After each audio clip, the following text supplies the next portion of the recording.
Howdy folks, my name's Christian and welcome to Bullish on Farming. Today just moved the pigs, hanging out with these girls. Moved them in a fresh paddock, as you can see, all this lush green. And they are happy about it. I wanted to show you guys here, we've had cows run in last year through this forest before I had the pig fencing up, and that's a manure pat right there. And for those of you who don't know, cow manure is actually very nutritious for pigs and helps them gain the right type of weight. Not just lard, but the right type of meat that we want to have on our pigs. It has an amino acid content that is really nutritious to pigs, for those of you who didn't know that. If you guys haven't seen my previous video on taking a closer look at our forest raised pig setup, I encourage you to go check it out. Gets more in depth with, you know, the perimeter fencing, the water system, and the doors we use and how we flow the pigs through. But today I really just wanted to focus on this fresh move and what you can expect your pigs to be doing. We do have their feed tubs out here with their usual hog grower and fermented scratch grain combo that we've been feeding them. And they love that, but when they get turned out to a fresh paddock, they love rooting around and while foraging. It really just brings out their foraging instincts, and they love doing that. And so we've had these pigs for about 2 months now, folks, and they're very friendly. I got the girls here. They like to be pet, the older ones. They're putting on some good weight. Hey, girl? If you guys have areas that are invaded by weeds, for whatever reason, and you didn't know, pigs do eat weeds. Large stem weeds, they uproot small trees, and those larger weeds that you really just don't like having around in areas that you want animals grazing. So by the pigs rooting that up, eating the roots, eating the grubs, and pretty much lightly tilling the soil with all the rooting that they do, eventually you're going to stabilize the pH of your soil, and you'll get some more of the desired plants that you want growing there. It's all about the pH of your soil, folks. The pH of your soil only allows weeds to grow. That's what you're going to get, okay? And well, with proper animal management and having them foraging through the land and fertilizing it after multiple passes, you start doing that, restoring the pH of your soil. Because you see, folks, plants and animals are both sides of the same coin, okay? You got that pig right there eating a manure pat, just diving right into it. They love it. Some folks talk about plants without animals and animals without plants, okay? They're both sides of the same coin, if you ask me. And I mean, that's my opinion, but when you run animals this way, you start to realize that it's how nature intended and designed the whole thing. The animals are meant to eat the plants and then fertilize the ground. And that's how you get a regenerative process going. If you don't have your animals on the land, they're not regenerating your land. They're just eating what you give them, okay?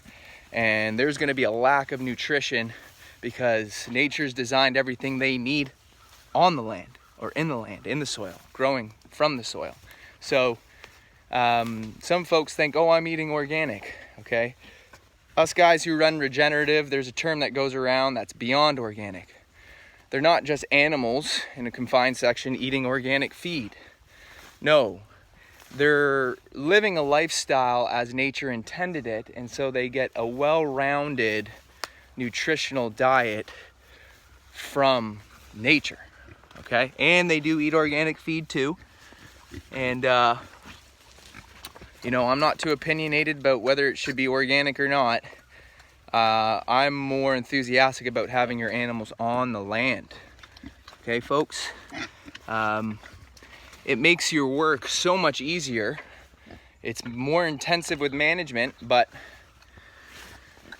the animals are doing the work for you on your land that people traditionally or conventionally think they have to do themselves. The only reason why they're doing so much labor intensive, operationally intensive work with machines and whatnot is because they've neglected their land.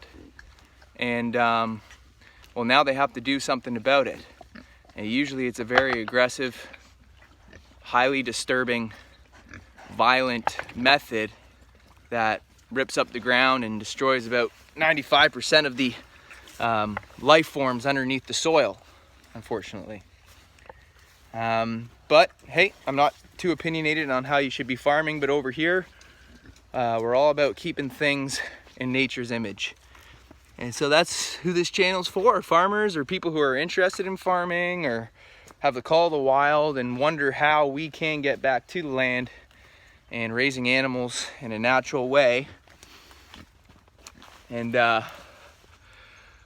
well, not too much more to say because I'm trying to keep these videos shorter, but I will show you for a comparative purpose the paddock that they were in the previous section and what you can expect your pigs to be doing once they leave a paddock.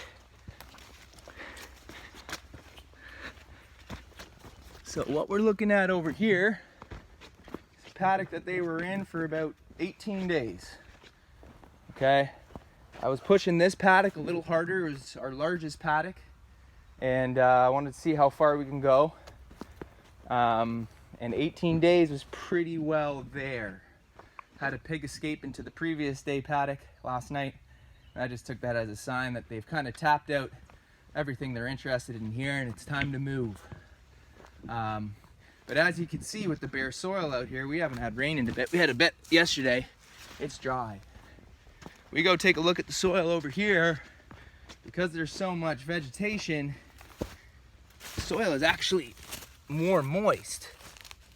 And that's because it has root systems to take it in and a bunch of vegetation which offers this additional surface area to retain and capture moisture. Okay? And that just exhibits the importance of having vegetation density, because it offers you so much more with moisture retention, and there's so much more growing that can use the moisture that the land is getting, so that it doesn't just dry up with sun and wind. So I think I'm gonna leave it there, folks, and we'll visit the piggies again, and I'll see you on the next one. Thanks for stopping by.